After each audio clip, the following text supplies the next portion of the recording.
I've been given the privilege to introduce our next speaker, which is John Coile. John is the VP of MLS Industry Relations at Home Services of America. It's a new position that he just accepted. He was the former CEO for Champion Realty, which is also part of Home Services. He's the chairman for Bright MLS. And for those of you who don't know, John is not an avid walker. He could be characterized as a professional walker for those of you who know him on Facebook. At all of these industry conferences that John goes to, he always organizes a group early morning before the meetings. He did it today. They went for an hour walk around the city. So if you see John and you're at an event with him, I encourage you to reach out to him and go out with him for a walk in the morning. I'm disappointed to hear that he's leaving tonight, so we're not going to have the benefit of seeing or going on a walk with him tomorrow. But ladies and gentlemen, give a warm welcome for John Coile. I gotta say, Rodney really missed probably the best walk in like the last 10 meetings, because if you haven't walked pre-dawn Salt Lake City, it is incredibly beautiful. The Mormon Tabernacle is all lit up. Then we climbed a hill and got to the State House and then looped back around. And then they have a courthouse that has this incredibly tall clock tower, and it was a beautiful walk.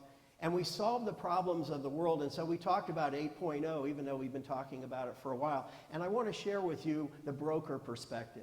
I had the opportunity to speak at the Realty Alliance meeting in DC 2 weeks ago and had the 67 principals of some of the largest real estate companies in the country, including Joe Horning. There are a few of Drayton Sanders. There are a few of them here today.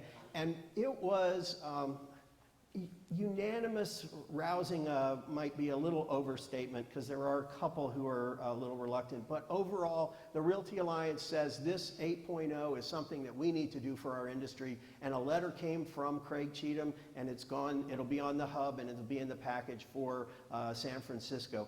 But I want to break it down so that you have an idea of what this is, because the problem is, in fact, Chris mentioned all the different off MLS rules, and it's really, we've by calling it off MLS, I now realize that we've made a mistake, and really you have to break it into silos. You have one silo that is private exclusive, office exclusive listings. You've got somebody who's got a restraining order against their ex and they don't want it marketed. You have Tom Cruise has his house for sale and doesn't want tourists walking through. There is a legitimate reason for private exclusives, but if they're really truly private, they wouldn't be marketed. They wouldn't be out on Zillow and whatever. So there's nothing that's going to happen. Those are still intact. So nobody's talking about that. So if people said, well, I need private exclusive, say, you got it, relax, you got it. Second one is coming soon. Now, coming soon is a little bit like using the word Kleenex for facial tissue or vice versa.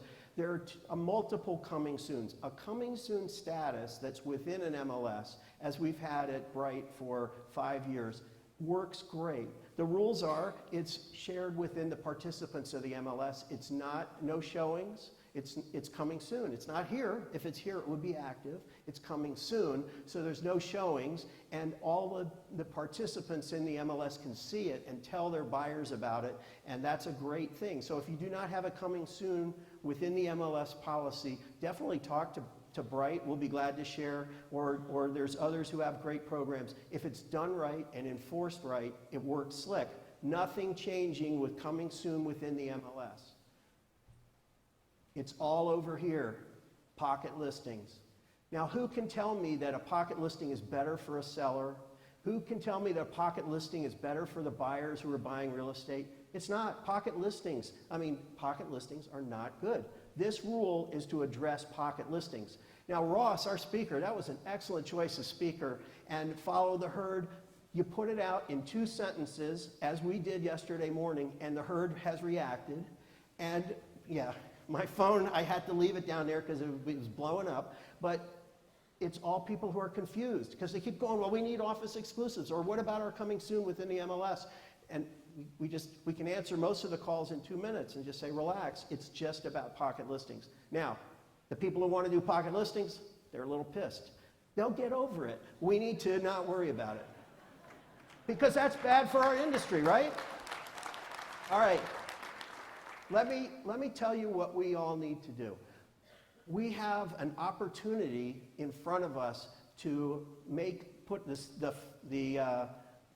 policy into effect in November, and Bright adopted it yesterday. MRED's already adopted it. Other people are already doing it, but we really need to get it through. And the problem is the feedback or the drumbeat are the people who are merging all these things, and they feel like they're losing out on something that they do, and we need to be clear. So what do we need to do? We need to go back and talk to your boards of directors, talk to your big brokers, and make sure that they understand. We're talking pocket listings, not everything else, and make sure that they understand, and then you need to make a policy statement. What are you guys going to do? And then you need to come to that MLS forum, and you need to line up at the microphone and say, Bright MLS, we're all in, 8.0, go. And it can't just be the people who are confused who are going to be the loudest voices in the room. You need to also reach out to every subscriber you have who's a national director. There's 951 directors. There are some of them in your MLS. Reach out to them and say, hey, can I sit down with you, have a cup of coffee, and explain this? It's not what you're hearing if you're hearing bad things.